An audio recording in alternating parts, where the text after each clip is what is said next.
33,000 ఎంప్లాయ్మెంట్లో ఇప్పుడు మనకు ఈ రావూరు చేవూరు అదేవిధంగా కారేడు కూడా తీసుకున్నట్లయితే సుమారుగా ఒక మన డేటా ప్రకారం ఒక 6,000 నుంచి 7,000 కానీ మినిమం అంటే ఎంప్లాయ్మెంట్ ముందుకు రావడానికి సిద్ధంగా ఉన్న ఆ ఒక ఏజ్లో ఉన్న మనుషులు ఉంటారు.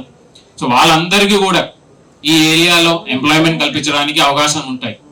సో దానికి సంబంధించిన ప్రయత్నం మనం చేస్తున్నాము. ఆల్రెడీ మనం AP SSDC skill development corporation ద్వారా కొన్ని స్కిల్లింగ్ ప్రోగ్రామ్ టేకప్ చేయాలని అనుకున్నాము. అదే కాకుండా ఈ రోజు ఇప్పుడు చెవూరులో కొంతవరకు ల్యాండ్ పోయిన వాళ్ళు సుమారు ఒక 68 మందికి ఈ రోజు కంపెనీలో జాయినింగ్ లెటర్స్ ఇవ్వడం జరుగుతుంది. అదే కాకుండా రావూరులో కూడా ఒక సుమారు ఒక 50 పైన మంది ఈ రోజు వాళ్ళు రెస్యూమేస్ అన్ని కూడా ఇస్తున్నాము. ఇది కూడా సో రాబోయిన ప్రతి నెల కూడా ఇట్లాంటివి 50 మందికో 100 మందికో ఇలాంటి ట్రైనింగ్ కమ్ జాయినింగ్స్ కంపెనీస్ లో జాయిన్ అయినట్టు ఖచ్చితంగా కార్యక్రమాలు చేసుకుంటాము. I request honourable MLA also వీలైన వరకు ప్రతి నెలలో కూడా ఈ యొక్క ప్రోగ్రామ్ ఈ లోకల్ లెవెల్లో వీలైన వరకు రావూరులో కానీ చేవూరులో కానీ చేసినట్లయితే మన యువతలు కూడా ఈ విధంగా ఎంప్లాయ్మెంట్ చేయడానికి ఉంటుంది. సో కంపెనీతో కూడా మాట్లాడుతున్నాము. అదే కాకుండా నా రిక్వెస్ట్ అంటే మీ అందరూ కూడా అంటే ఈ స్కిల్ డెవలప్మెంట్ చేసినప్పుడు ఇనిషియల్గా ఒక 1 మంత్ కొంత ఇబ్బందులు ఉంటాయి.